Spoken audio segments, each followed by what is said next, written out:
Good morning all dear students, my self Govind. और जो आज का हमारा जो टॉपिक है वो है ऑटो साइकिल। तो जो ऑटो साइकिल है वो क्या होता है? सबसे पहले तो हम जानते हैं कि जो साइकिल क्या होता है। अगर थर्मोडायनामिक साइकिल की बात करें तो साइकिल में क्या होता है कि जैसे ये हमारे पास ये प्रोसेस है जो हमने पीवी डायग्राम पे ड्रा किया हुआ है। 1 से 2, 2 से 3, 3 से 4 और 4 से फिर 1। यानी कि इसका जो स्टार्टिंग पॉइंट है वो भी 1 है और जो इसका फाइनल पॉइंट है, जो एंड वाला पॉइंट है, वो भी क्या है, 1 है। अगर स्टार्टिंग पॉइंट और एंड पॉइंट दोनों क्या हो, सेम हो, तो एक तरह से हमारे पास क्या बन जाता है कि एक तरह से जो क्लोज्ड लूप बन जाती है, तो जिसको हम बोलते हैं साइकिल। तो ये जो हमें जो सामने दिख रहा है ये हमारा ऑटो साइकिल है, जिसमें 4 प्रोसेस हैं, 1 से 2, 2 से 3, 3 से 4 और 4 से 1। ये 2 प्रोसेस हैं जो 1 से 2 और 3 से 4, ये क्या है, आइसेंट्रोपिक प्रोसेस। और जो 4 से 1 है और 2 से 3 है, ये दोनों क्या है, कांस्टेंट वॉल्यूम प्रोसेस। तो 2 से 3 में क्या है, हीट का एडिशन होता है, 4 से 1 में हीट क्या आ जाती है, हीट रिजेक्ट होती है, और 3 से 4 में क्या होता है, वर्क डन होता है। आइसेंट्रोपिक प्रोसेस में वर्क डन होता है, और जो जहाँ पे जो कांस्टेंट वॉल्यूम प्रोसेस है उन दोनों में क्या होता है कि हीट का एडिशन होता है, जहाँ पर हीट रिजेक्ट होती है।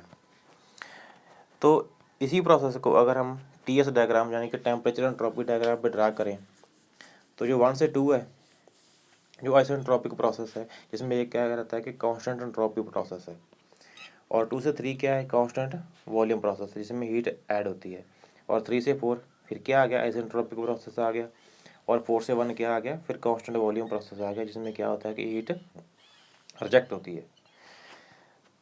तो अगर इसकी एफिशिएंसी निकालें तो एफिशिएंसी हमें पता है होता है कि किसी भी चीज़ की जो एफिशिएंसी होती है वो होती है आउटपुट बटा इनपुट। तो यहाँ पे जो आउटपुट है, जो हम हमारा जो वर्क डन हुआ वो हमारी आउटपुट है, और जो हमें हीट सप्लाई की वो हमारी क्या है, इनपुट है।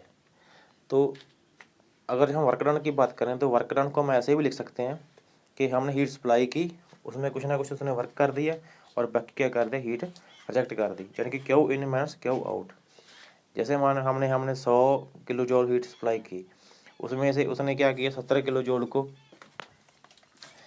वर्क डन में कर दिया, और 30 क्या होगा, रिजेक्ट होगा, यानी कि 100 माइनस 30 इज इक्वल टू 70। तो ये हमारा वर्क डन आ जाएगा।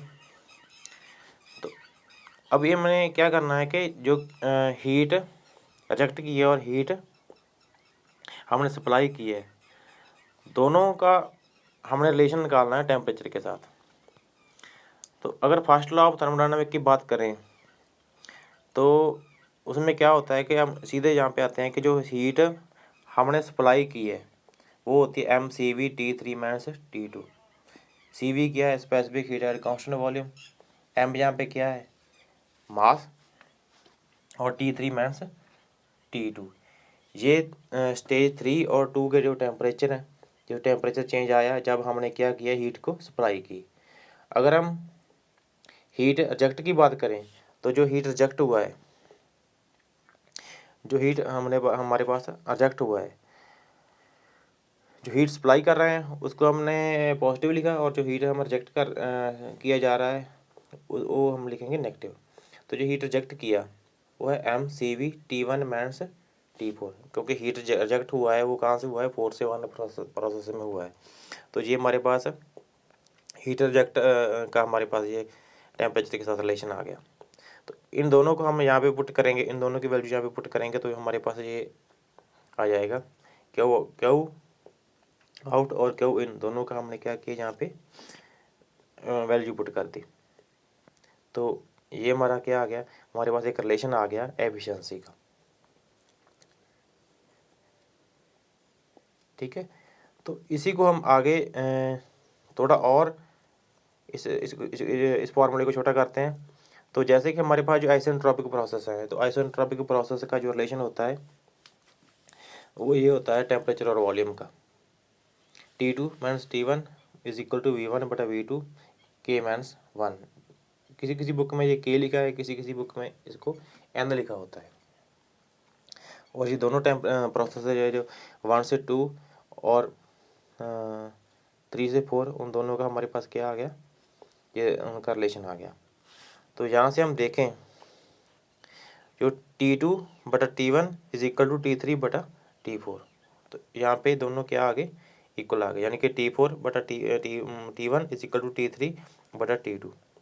तो हमारे पास जो ये वाला इस फॉर्मूले में, तो ये वाली चीज़ है जो T4 माइनस T1 माइनस 1, ये T3/T2 माइनस 1, ये दोनों क्या आ जाएगा हमारे पास, दोनों का वैल्यू क्या आ जाएगा, सेम आ जाएगा।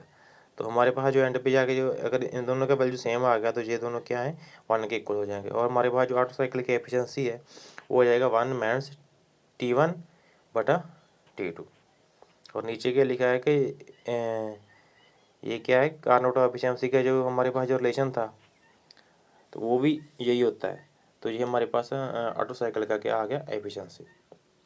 तो आपने क्या करना है, अगर आपको ऑटो साइकिल है तो ऑटो साइकिल का सबसे पहले पीवी डायग्राम पे आपने डायग्राम याद रखना है कि कौन कौन से उसमें प्रोसेस होते हैं। जैसे यहाँ आपके 2 कांस्टेंट वॉल्यूम प्रोसेस हैं और 2 क्या हैं, आइसोट्रोपिक प्रोसेस हैं। तो इसमें हीट ऐड हो रहा है, इसमें हीट रिजेक्ट हो रहा है। तो heat added minus heat rejected, हमारे पास क्या आ जाएगा, वर्क डन आ जाएगा। तो हीट जो एडिड होती है उसका टेम्परेचर के साथ क्या रिलेशन है, और हीट रिजेक्टेड है उसका टेम्परेचर के साथ क्या रिलेशन है। उन दोनों को आपने एफिशिएंसी में जो क्यू इन और क्यू आउट दोनों की जो वैल्यू है उनमें पुट कर देना है। तो हमारे पास क्या आ जाएगी, एक थर्मल एफिशिएंसी आ जाएगी ऑटो साइकिल की। तो ये हमारे पास आ गई ऑटो साइकिल की एफिशिएंसी